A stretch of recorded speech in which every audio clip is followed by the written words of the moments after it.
I surrender to you, Lord. There have been many times in my life I've dropped to my knees in tears and cried, I surrender, God. Take over and help me. Times that I had no idea how to go on or how I would survive a situation. When my daughter was a tiny baby, less than a year old, my first husband came home late every night. On this particular night, he had not come home from work that evening, and I assumed he was out drinking with his friends. I paced the floor holding my tiny baby, wondering, where was he, and was he coming home at all? I felt a burn in my stomach, just knowing something wasn't right. I became more and more anxious. Where is he? Who is he with? Was he all right? Was he in an accident? It hurts still thinking back to this night and reliving it in my mind. The night grew darker and later. My mind raced with all the worst-case scenarios. Was he with another woman? Was he dead? I looked in my baby's eyes for comfort and strength. I didn't know where he was, but I knew I had my baby and she would get me through this night. Suddenly, I heard his truck pull up out front and his truck door slam.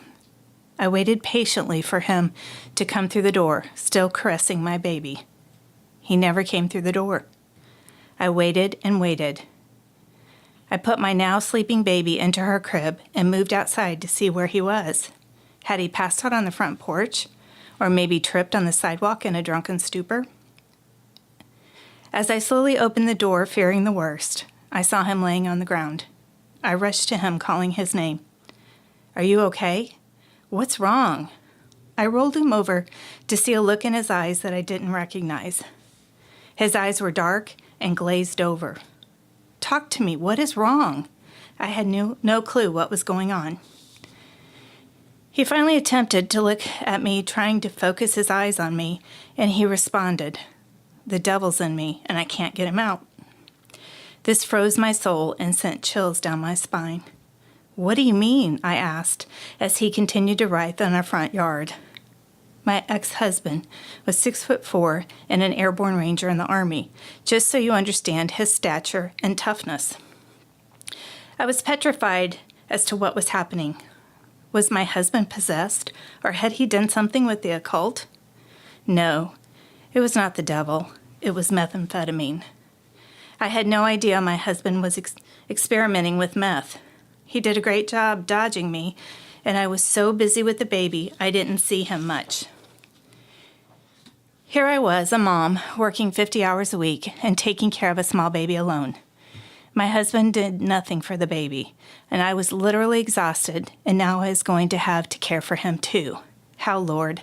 How can I do this? I struggled for many years trying to keep my ex-husband sober and away from drugs so my little girl could have a father at home.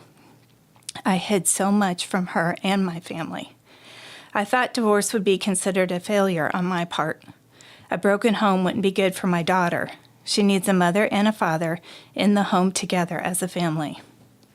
As time went on, I became weaker and more defeated by this marriage and situation.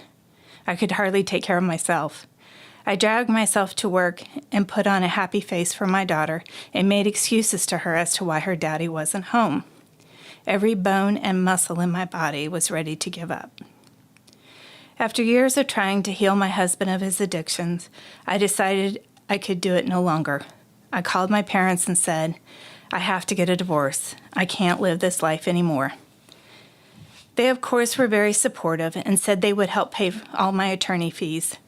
Since I only made $19,000 a year and was paying about $1,100 mortgage a month, I had household expenses since my husband wasn't fit to work. I picked up the phone and called my attorney. I filed the papers for my divorce. I told my attorney I didn't want to fight. I just wanted custody of my small daughter.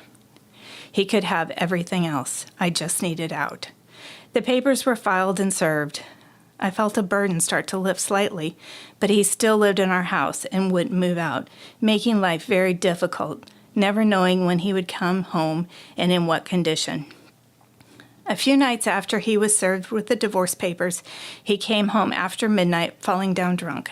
My daughter was sleeping in my bed with me, and I ran out of the bedroom as to not wake her and to pour him into a bed in one of the other rooms.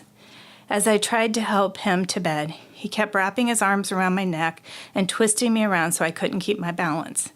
My neck hurt, and I just wanted him to pass out so I could get a few hours sleep before I had to go to work and get my daughter to school. She was in the first grade at the time. He continued pulling on my neck, and although he wasn't beating me, he was violently jerking me with his drunken movements. He finally passed out on the guest bed. I called my parents and attorney the next morning, explaining what had happened, and my attorney got me in front of a judge immediately for a temporary restraining order and an order to remove him from the house. In those days, if you felt an immediate danger or if the spouse's behavior was unpredictable due to severe alcohol or drug use, you could also get a restraining order. He was served with the order that day, and he went to his mom's house to stay until the divorce hearing. That night, my phone rang at 1 a.m. It was the man I didn't know on the phone, and he stated, "You need to keep your husband away from my wife." What? Do you see anything wrong with that statement? I responded.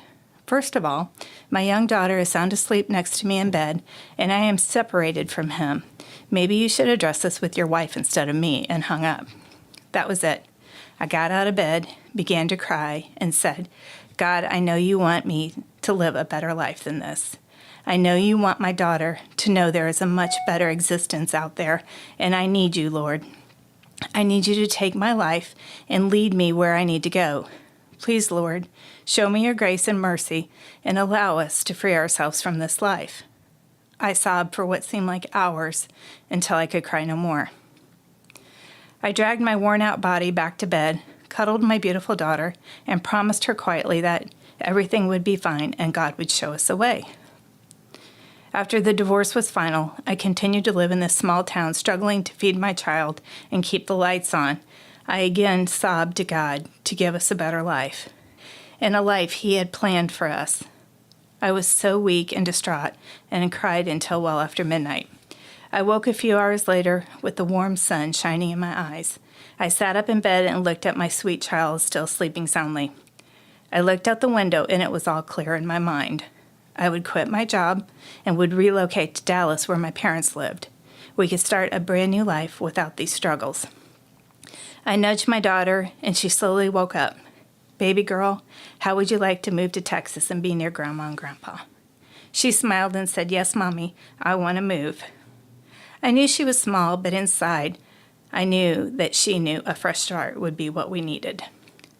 For years, I tried to control my life, my husband as well as his addictions, and I learned that night in surrendering to God that you can't control others, and the sooner you realize that, the sooner I could move on. I walked many years through a tough and cruel life, not knowing God or praising God primarily because I had not been taught how to feel God's love and grace. God intervened in my life that night to show me He was there for me and that He was open to having me know Him. These were very tough 13 years of marriage, but through all the suffering, God blessed me with my daughter. Without her, I would have given up many times and have no idea where I would be or if I would even be here today. By moving to Texas, my daughter has excelled in her life, with things that would have never been possible in Illinois, and I met and married the most wonderful man. If you're struggling right now with something in your life, know there is an answer, and God will take you down the right path if you just surrender everything to Him. No matter what the problem is, addiction, financial, illness, or lack of faith, God is there for you. He only wants us to live a happy and abundant life in His glory. So hit your knees and pour out your heart. The answer will become clear. All my love, gratitude, and happiness.